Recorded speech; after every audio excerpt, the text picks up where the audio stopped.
So I want to tell you a bit of a story.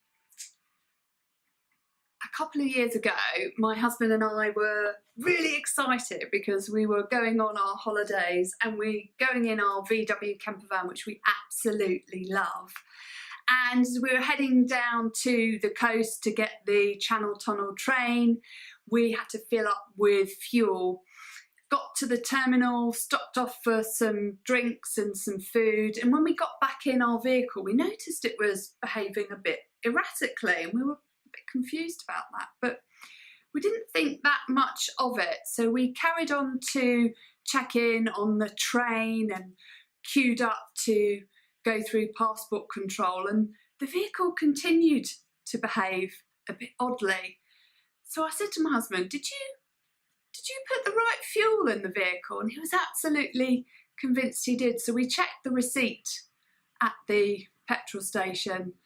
And of course, unfortunately, he'd accidentally put petrol in a diesel engine, and we'd put quite a lot of fuel in the engine. And so it really wasn't behaving properly. And the consequences of that were that we had to turn the engine off, obviously, when we got in onto the train. And we had to ask for recovery, get towed off the train, which was hugely embarrassing at the other end, get taken to the garage, where we had to wait overnight. We had to stay in our camper van overnight to wait for them to be there in the morning so that they could flush the whole of our engine out and clear our engine of the wrong fuel that we'd put in. So it would once again function normally. And fortunately, we hadn't put too much fuel in and we hadn't run it for too long. There was no damage known to the engine at the time, and we were really lucky and we're really relieved, and we managed to get on our journey for the rest of our holiday. So that was a pretty exciting start to a holiday. But the thing is our bodies are like vehicles, and I'm sure many of you may own a vehicle or perhaps been driven in one.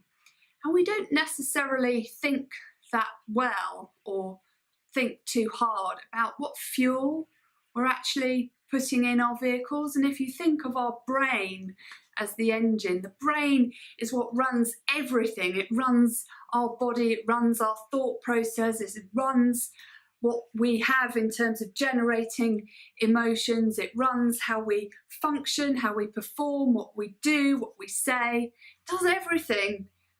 But we don't really spend that much time thinking about, are we really looking after our brain health? Are we really putting the right fuel in our bodies for our engines to run efficiently and effectively? And we wouldn't put the wrong fuel in our vehicles because of the damage that it does to our vehicles. But our brain, which is what runs us, and you can't replace the brain, it's something that's there for the rest of your life. We don't spend the time really thinking about, are we doing our own engine harm, and what can we do differently to put the right fuel in, put the right nutrients in, and make sure that we're giving it the right drink so that our engines can run efficiently. And this really dawned on me when I went through a journey of discovery where I was under chronic stress. I didn't realise it was quite so bad at the time, but I became chronically stressed, depressed, and started to have suicidal thoughts when I was working in the corporate world.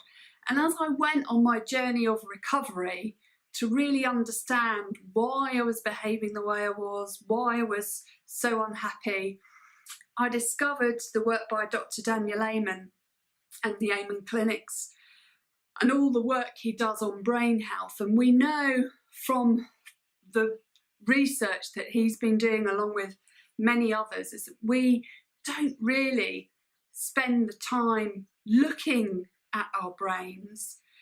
When our brains are in trouble, we have our legs imaged if we think we've broken our leg.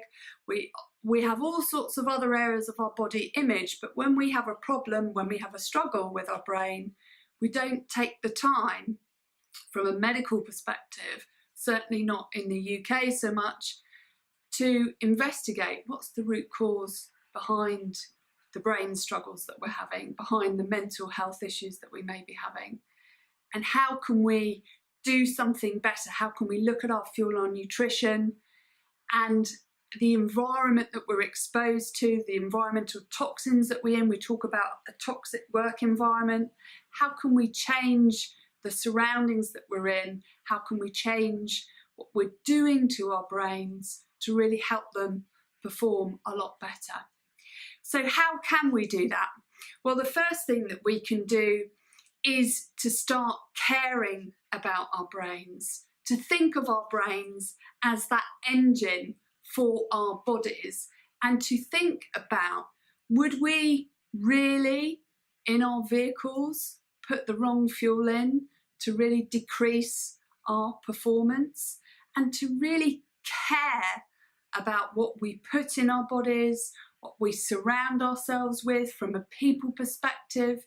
Positive people that help you grow, that connect with you in a positive manner, are known to be the #1 influencer for happiness. So are we surrounded by people that really help us grow? So start really caring about your brain. Start caring about that engine that runs your whole body for the rest of your life. And that will get you started on that journey to brain health. The next thing we need to do in terms of boosting our brain health is to connect with what really hurts our brain and stop hurting our brain, and connect with what really helps our brain so that we can really boost our performance. Now, there are books that have been written by Dr. Daniel Amen. One of them is called Change Your Brain, Change Your Life. And I also talk a lot about how you can boost your brain health in my Wellbeing Warrior monthly coaching programs, and also on the coaching that I do from a high performance and a well-being perspective.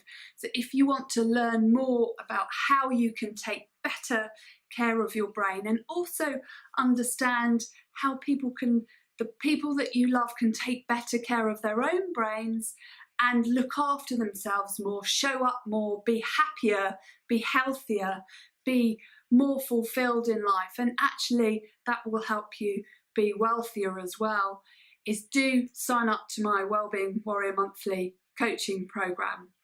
So that is to connect with what helps and what hurts your brain. Examples, for a couple of very simple examples as to what will hurt your brain. Alcohol is a classic.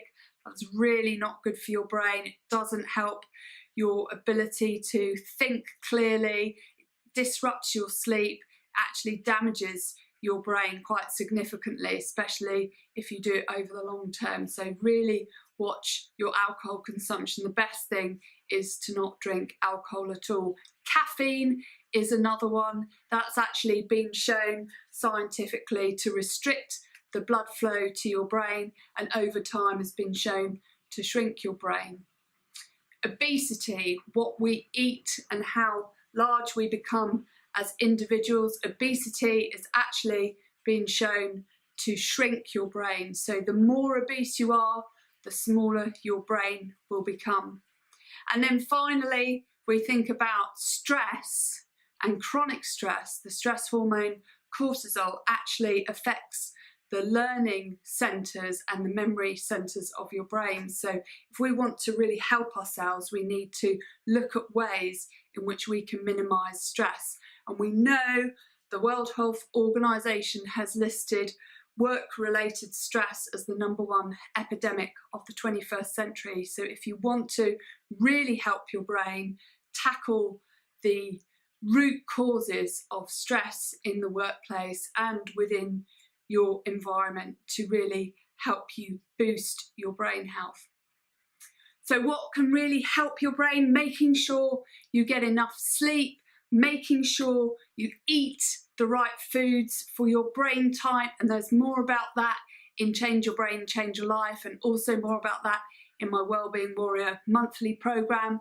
Taking the right supplements to help boost your brain. So omega-3 is a classic that really helps you with your brain health, that helps you with your focus, it can help you with boosting your dopamine levels depending on what the composition of omega-3 is, or serotonin levels, which is the happiness. So dopamine helps boost your motivation and serotonin helps you generate more happiness.